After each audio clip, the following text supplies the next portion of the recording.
Você se lembra da última vez? A última vez que você foi uma criança sem perceber? A última vez que você brincou no chão da sala? A última vez que você foi até a casa dos seus avós? A última conversa real que você teve com alguém antes da distância se instalar entre vocês? É curioso como o fim das coisas geralmente acontece assim, né? Sem aviso, sem cerimônia. Geralmente a última vez não costuma se anunciar. Você vive um dia comum e quando percebe, aquilo acabou. O gesto não volta, o ritual não retorna e você lentamente deixa de se importar. O tempo avança sem pedir licença e o mais assustador é que a vida continua. Indiferente ao que acontece, ao que desmorona aqui dentro da gente. Existe uma morte que a gente não presta muita atenção, né? A morte da infância, do significado. Quando algo essencial deixa de existir sem despedida. E você faz isso com os outros também. Às vezes a gente nem decide abandonar, a gente só para de escolher. E é por isso que Toy Story 3 dói tanto. Porque não é um filme sobre brinquedos e aventuras, mas sim um que fala sobre todas as suas últimas vezes. Sobre o instante que sua infância morreu em silêncio, enquanto você, sem perceber, seguia em frente e deixava para trás tudo aquilo que não volta, tudo aquilo que termina, tudo aquilo que, sem aviso, simplesmente acaba. Esse filme te força a olhar para trás, te força a reconhecer quantas coisas você deixou morrer sem nem perceber. Te força a sentir o peso do que significa ser deixado para trás. E te força a confrontar com uma verdade bem desconfortável. A de que você simultaneamente é vítima e cúmplice nessa história.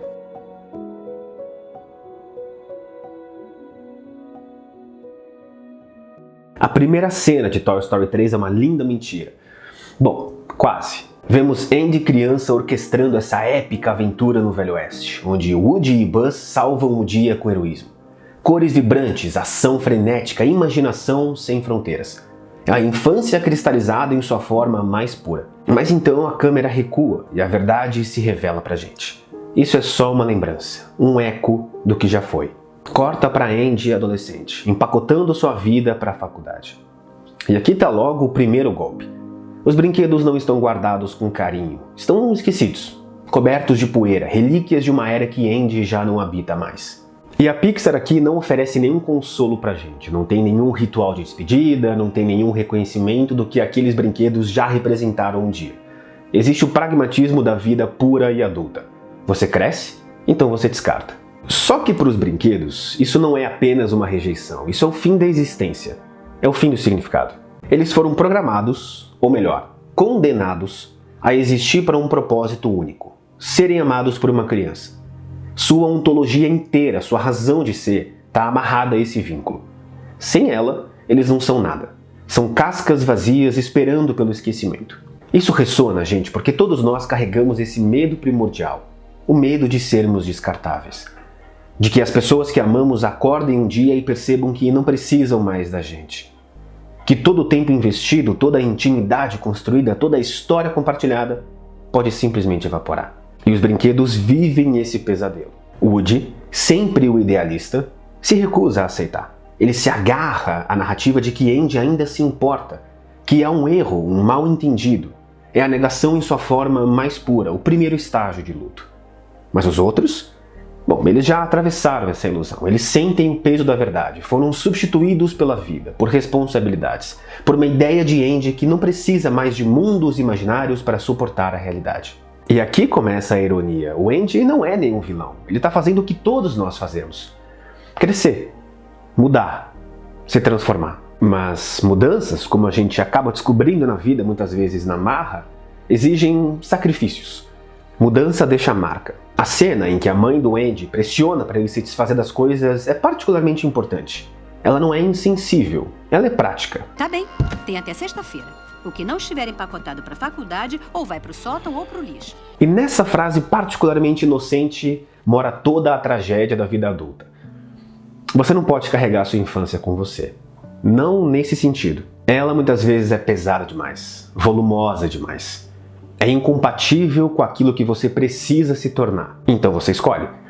E escolher significa abandonar. E quando os brinquedos chegam à creche Sunnyside, nós somos apresentados àquilo que parece uma redenção. Cores pastéis, crianças rindo, brinquedos que parecem ter encontrado paz. Lotso, um ursinho que cheira a morango silvestre, os recebe com um sorriso largo, prometendo um lugar onde nunca serão esquecidas porque sempre haverá novas crianças. É a fantasia perfeita, propósito eterno, sem o risco de abandono. Mas ele, como a gente descobre, não é tão bonzinho assim. Se quisermos entender o filme, devemos entender Lotso. Lotso é tudo aquilo que Woody pode se transformar se não aceitar a mudança e a perda. Sua história é simples, porém triste. Ele foi profundamente amado por Daisy. Um dia, durante um piquenique, ele se perdeu. Passou semanas e sabe-se lá, talvez meses, caminhando de volta. Atravessou chuvas, estradas e escuridão literal e metafórica da solidão. Quando finalmente chegou em casa, exausto mas esperançoso, viu através da janela Daisy brincando com outro Lotso. Idêntico, novo, substituível. A grande questão, como eu disse, é que essa história poderia ser a história de Woody. Woody também vive com o terror de ser substituído. No primeiro filme, Buzz Lightyear chega e imediatamente ameaça o seu lugar. Woody entra em pânico, age de forma desesperada.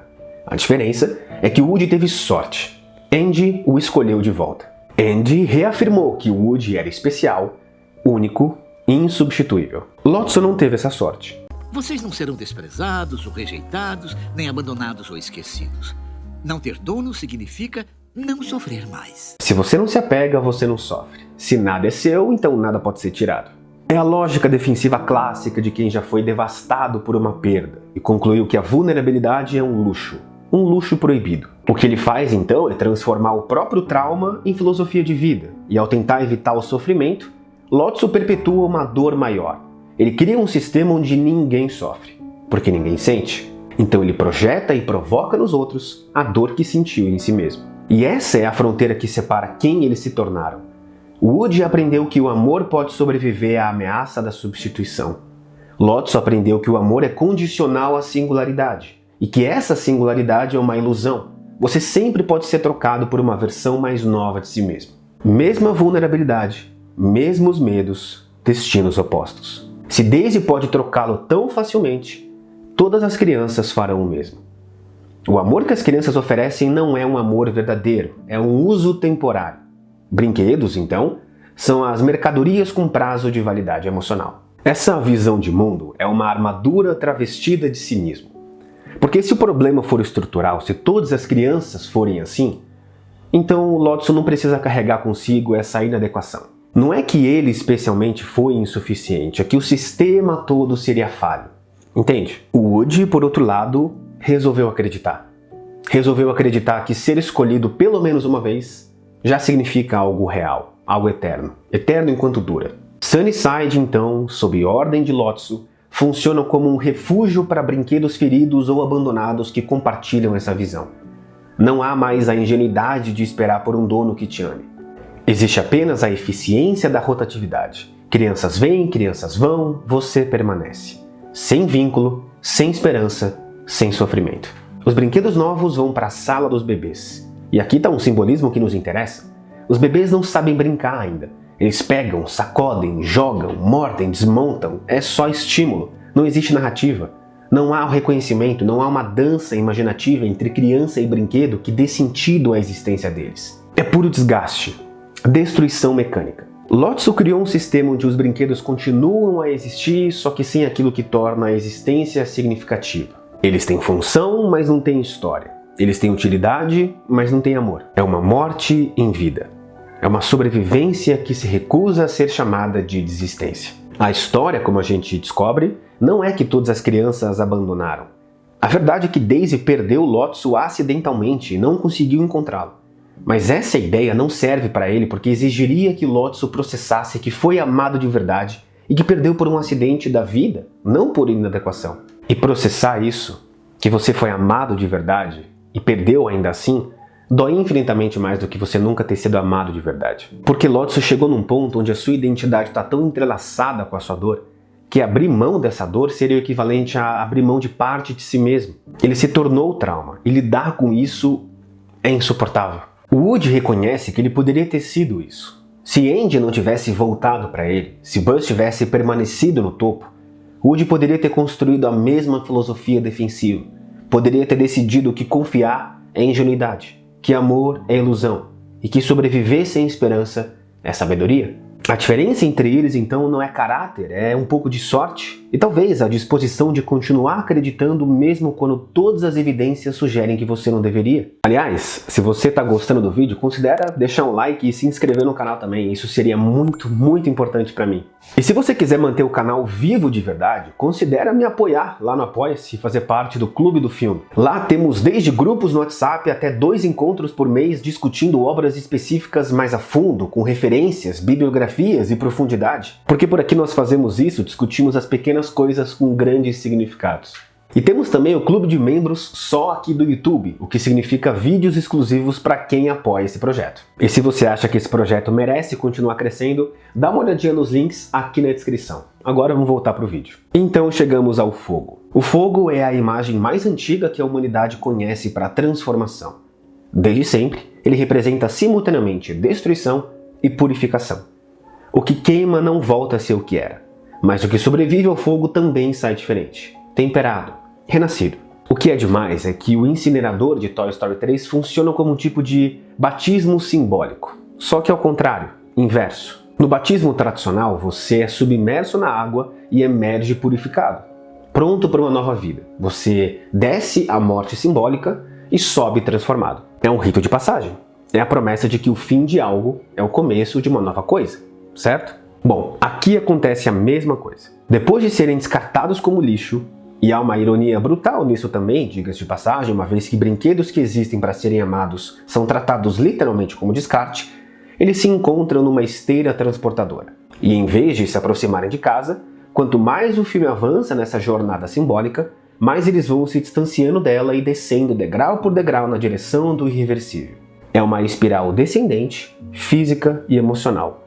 Quanto mais afastados de casa, mais profundamente eles se aproximam da ideia de fim. E como referência clássica nunca é demais, o filme também tem quase que um inferno dantesco, onde cada nível que descem acaba tirando deles uma camada de ilusão, até que resta apenas a verdade crua. Tudo termina. Primeiro, o quarto vazio de Andy. Depois, Sunnyside, que já é um lar distorcido. Depois, o lixo, que é a morte da utilidade. E por fim, o incinerador, a morte absoluta. O sistema é indiferente. A esteira não tem consciência, o fogo que se aproxima não tem rosto, não tem motivo, não tem nada além de sua função: consumir e transformar. O Woody ainda tenta resistir, tenta escalar, tenta encontrar um caminho, até que percebe o olhar de Buzz. É um olhar sereno, quase triste, mas absolutamente lúcido. Buzz não está pedindo para morrer, ele está aceitando que existem situações em que a única ação possível é não agir. E a salvação não chega enquanto eles estão tentando lutar freneticamente. Ela só aparece quando a luta se torna impossível. E pela primeira vez, eles param. Não por desistência, mas por reconhecimento. Tem coisas que a gente simplesmente tem que aceitar. E quando a gente faz isso, tudo muda. E o Woody, que passou 3 filmes inteiros como o guardião da esperança, o que sempre encontra uma saída, o que nunca se rende, estende a mão para Buzz. Não há palavras, não há promessas falsas de que tudo vai ficar bem. Um por um, eles dão as mãos, formam um círculo e aguardam. O fogo, nesse momento, é simultaneamente 2 coisas: o que consome e o que revela. Não há mais fingimento, não há mais papéis, não há mais o cowboy ou o astronauta. Existe apenas o eu tô aqui, você não tá sozinho. Vamos atravessar isso aqui juntos. O fogo então queima as máscaras antes de queimar os corpos. E é justamente quando atingimos o ponto mais baixo que as maiores mudanças acontecem. A mão, a garra que desce do céu não é só um deus ex machina, é um gesto simbólico que fecha o arco. Eles precisam descer ao fundo do abismo para renascer. Não para voltar para o Andy, mas para se tornarem capazes de deixá-lo. É justamente quando eles param de lutar contra a morte que a garra desce dos céus e o salva. E não, essa cena não diz pra gente que desistir salva. Diz que é justamente aceitar o fim que permite que algo novo encontre você. Mesmo que venha do céu, venha do inesperado, venha no último instante, a virada só vem quando eles aceitaram o fim. E por isso ela não restaura o passado. Ela abre justamente um espaço para um novo começo. Mas aqui está a verdade que não pode ser desfeita. eles passaram pelo fogo. Não literalmente, mas simbolicamente. Eles foram ao lugar onde a transformação acontece, desceram juntos e emergiram, não totalmente purificados, mas marcados, carregando a consciência de que estiveram lá. Eles atravessaram o batismo ao contrário, foram para o fogo esperando morrer e voltaram carregando a morte simbólica dentro deles, não como fim, mas como consciência, como peso, como sabedoria que só vem de ter encarado o abismo sem desviar o olhar. E Lotso, Woody estendeu a mão para ele mesmo depois de tudo, mesmo sabendo o que o Lotso fez, mesmo entendendo que Lotso os colocou ali. Porque o Woody passou pelo fogo e aprendeu algo. Ninguém deveria atravessar o fim sozinho. Nem a pessoa que causou isso. Mas Lotso não conseguiu aceitar, ele empurrou Woody de volta para as chamas. Porque ele nunca passou pelo fogo de verdade. Ele passou a vida inteira evitando a transformação e evitando o fim, que só acontece quando você se rende ao que dói. Porque ele escolheu congelar ao invés de queimar. Escolheu a armadura em vez da vulnerabilidade. Então, quando finalmente surge a chance de deixar o fogo consumi-lo e transformá-lo, ele se recusa ao chamado. E essa recusa é a sua tragédia definitiva. Ao rejeitar a morte simbólica que permitiria renascer, Lotso se condena a uma existência em que é pura sobrevivência, intacto por fora, mas vazio por dentro. Amarrado na grade de um caminhão de lixo, Lotso é usado como um mascote decorativo por um motorista que não sabe sua história, que não conhece seu nome, que nunca saberá que ele já foi amado. É exatamente o destino que ele temia. Ser um objeto sem história, sem singularidade, sem agência. Woody e os outros, por outro lado, morreram no fogo. E por isso, podem viver de verdade. Quando os brinquedos finalmente voltam para casa, algo mudou. Woody, que passou o filme inteiro obcecado em retornar para Andy, olha para o sótão onde os outros brinquedos iriam, o destino que Andy planejou, e entende algo profundo. Prolongar a espera não é fidelidade. É mais uma prisão, tanto para ele quanto para Andy. É curioso como que esse filme nos apresenta um tipo de odisseia ao contrário, né? Uma odisseia inversa também. Enquanto que Ulisses atravessa provações, monstros, tempestades e tentações para voltar para casa, Toy Story 3 nos apresenta um caminho para nos distanciar dela. Uma odisseia cujo destino não é o retorno, mas é a aceitação de que o retorno é impossível. O Woody quer voltar, ele quer o Andy, ele quer o passado, ele quer a casa que lhe dava sentido porque ali ele sabia quem era. Se Ulisses vence ao retornar para Ítaca, Woody vence ao perceber que não pode voltar para Ítaca. É um movimento inverso. A viagem não restaura o lar. A viagem aqui desconstrói ele. Ele vai atravessando provações que o obrigam a reavaliar o próprio desejo. Em Sunnyside, ele vê uma paródia cruel do que seria viver sem amor. Na fuga, ele encara a vulnerabilidade dos outros e a fragilidade da sua própria crença. No fogo, ele encara a morte da própria função, o silêncio absoluto da obsolescência. E no fim, depois de passar por tudo isso, Woody volta fisicamente para Andy, mas não regressa simbolicamente. Porque a verdade cruel da sua jornada é simples, inevitável e vale para todos nós. A casa que a gente busca uma hora deixa de existir, muda de função, se transforma. Por isso essa odisseia é ao contrário. Em vez de ser o caminho de volta ao que se foi, é o caminho de descoberta de que aquilo que se foi não volta mais. Em vez do retorno, é despedida. Em vez da restauração, é a aceitação. E é por isso que Woody, ao final, faz o gesto mais adulto de toda a trilogia. Ele entende que amar não é voltar para casa, é abrir mão dela. É permitir que a casa se mova para outra pessoa. É reconhecer que o lar que existiu em Andy agora precisa existir em Bonnie. Woody não retorna ao ponto de origem, ele atravessa o ponto de origem e o deixa para trás. É nesse momento que ele cresce. E aqui a gente precisa reconhecer uma coisa. Nós somos o Andy, mas também somos o Woody. Somos Andy porque todos nós tivemos coisas que amamos e que em algum momento da vida tivemos ou teremos que deixar para trás. Relacionamentos que não cabem mais na vida que estamos construindo. Sonhos que foram lindos, mas que não fazem mais sentido.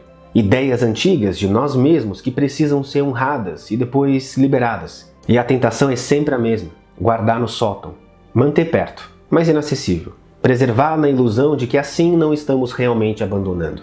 Mas também somos Woody, porque também todos nós já fomos a coisa abandonada. Já fomos o amigo que foi substituído, o parceiro que foi deixado. o projeto que alguém perdeu o interesse, a ideia de alguém que não serve mais para quem essa pessoa se tornou, a criança que cresceu. E quando isso acontece, temos uma escolha. Nos tornamos Lotso, amargurados, ressentidos, presos a uma narrativa de que fomos descartados porque não fomos suficientes, ou podemos nos tornar Woody, capazes de reconhecer que ser deixado não diz respeito necessariamente ao nosso valor, mas sim às mudanças naturais da vida, que às vezes não se alinham mais. O Woody passa o filme inteiro preso à ideia de que o seu valor está em ser de Andy, sua identidade inteira está amarrada a essa relação. Mas depois do fogo, depois de ter encarado a possibilidade do fim absoluto, ele entende algo. Seu valor não está em ser possuído, está em ser capaz de amar. E amar de verdade significa, às vezes, soltar. Andy então dirige e vai até a casa de Bonnie. E o que se segue aqui é uma aula de despedida. Ele não simplesmente entrega a caixa, entrega os brinquedos. Ele se permite brincar uma última vez. Ele apresenta cada um para Bonnie, conta suas histórias, revivem quem são. Ele regride a infância uma última vez, mas conscientemente agora, como um ritual, como uma despedida honrada. Andy, prestes a entrar na vida adulta, permitindo-se ser criança novamente por alguns minutos. E fazendo isso sem vergonha, sem pressa, como se entendesse que essa é a ponte, não a negação da infância, mas a integração dela no que virá. E aqui tem uma escolha de direção, um visual storytelling, que é brilhante, justamente porque complementa o arco temático do filme. Quando Andy doa os brinquedos para Bonnie, ele não só entrega apenas objetos, ele desce até um mundo que já não é mais dele. A câmera acompanha esse gesto. Ela literalmente mostra Andy se abaixando até ficar na altura de Bonnie. Ele desce no nível da infância pela última vez, não para habitá-la novamente, mas para passá-la adiante. Ao se colocar na altura de Bonnie, Andy reconhece que a imaginação que ele perdeu ainda vive nela. Ele não está entregando brinquedos, está entregando o seu próprio legado. Ele se inclina diante da continuidade. Antes os brinquedos descem ao fundo, ao fogo, ao fim absoluto. Andy agora desce ao chão como um gesto de renascimento. É uma descida de outra ordem. Ao contrário do que Lotso fez, Andy não nega o seu passado. Ele se curva diante dele e agradece. E só então ele se levanta para seguir. É um gesto simples, mas carrega o peso de todo o filme. Às vezes, crescer exige descer, não subir. É na humildade desse gesto que a despedida encontra paz. Então chega o momento de entregar a Woody. Andy hesita, segura um pouquinho mais. Acha que pode cuidar dele pra mim? Então tá. Esse é o let go do filme. Deixar ir nem sempre é um ato de desistência, pode ser um ato de confiança, um ato de fé, mas não necessariamente num sentido religioso. É confiar que aquilo que você amou tem força suficiente para continuar sem você. E reconhecer que você não é o único depositório do significado dessas coisas. É aceitar que o amor verdadeiro não é segurar até que algo morra em suas mãos, mas soltar para que possa viver de outra forma. E que você vai ser aquele que solta e aquele que é soltado também. Andy está soltando sua infância, mas está fazendo isso de uma maneira que a honra completamente. Ele não está jogando os brinquedos fora, não está fingindo que eles não importaram. Ele está passando adiante o presente que eles lhe deram. A capacidade de imaginar, de criar mundos, de transformar objetos inanimados em histórias com significado. Só que o Woody está soltando o Andy também, mas está fazendo isso reconhecendo que seu propósito nunca foi ser eternamente dele. Foi ser capaz de dar a uma criança o que Andy precisava naquele momento de sua vida. E agora Bonnie precisa disso, e ele ainda tem algo para oferecer. Eles brincam juntos pela última vez. Andy, Woody e Bonnie. Uma cena que é simultaneamente fim e começo, morte e renascimento. E nós, assistindo, reconhecemos que somos ambos. Somos Andy dirigindo para longe, carregando a tristeza e a leveza de ter feito a coisa certa. E somos o Woody observando, sabendo que foi amado, sabendo que ainda pode amar, sabendo que o fim de uma história não apaga o seu significado, apenas abre espaço para que outras histórias comecem. Toy Story 3 termina onde começou, com uma criança brincando, mas agora é Bonnie. E os brinquedos têm uma segunda chance de significado. Não porque negaram a perda, mas porque conseguiram atravessar ela. Esse filme não nos ensina a superar o abandono. Até porque essa noção de superação é uma fantasia compartilhada que a gente criou para não lidar com o desconfortável. Na verdade, é um convite a viver com ele, a entender essa falta.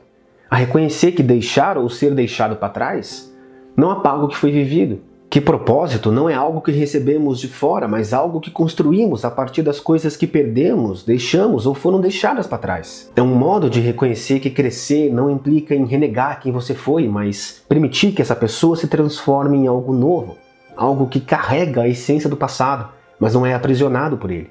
Todos nós abandonamos e fomos abandonados. Todos nós deixamos ir e somos deixados para trás. Todos nós passamos pelas últimas vezes. A questão não é evitar isso. É como habitar nesse processo. Esse filme não nos oferece respostas fáceis, mesmo sendo um filme da Pixar. Não diz necessariamente que tudo fica bem, não promete que a dor vai desaparecer, mas oferece algo mais valioso ainda. Que deixar ir pode ser, paradoxalmente, a forma mais profunda de segurar aquilo que importa. Que você pode honrar o passado sem se refém dele. E que no fim o que nos define não é o que perdemos, é como carregamos essa perda. Toy Story 3 te convida a olhar para as coisas que você abandonou. Os brinquedos, os sonhos, as ideias antigas de si mesmo. Não com culpa, mas com um pouquinho de reconhecimento. Porque foram elas que te trouxeram até aqui. Elas são parte da arquitetura de quem você se tornou. E talvez, apenas talvez, você possa finalmente fazer o que Andy fez. Dar a elas um adeus que honra o que significaram, sem se aprisionar na ilusão de que elas precisam durar para sempre para terem valido a pena. Me conta aqui nos comentários qual foi a sua última vez, qual que é aquela coisa que você ainda não conseguiu deixar ir. Aquela pessoa, aquele sonho, aquela ideia de si mesmo. Às vezes você vai perceber que não tá tão sozinho assim. Se esse vídeo fez sentido para você, então eu peço para compartilhar também com outras pessoas, para que você deixe o like, se inscreva no canal e ative o sininho para não perder mais nenhuma notificação. E de novo, foi um prazer inenarrável contar com vocês mais uma vez aqui comigo hoje. Eu sou o Vitor Vaz e até mais.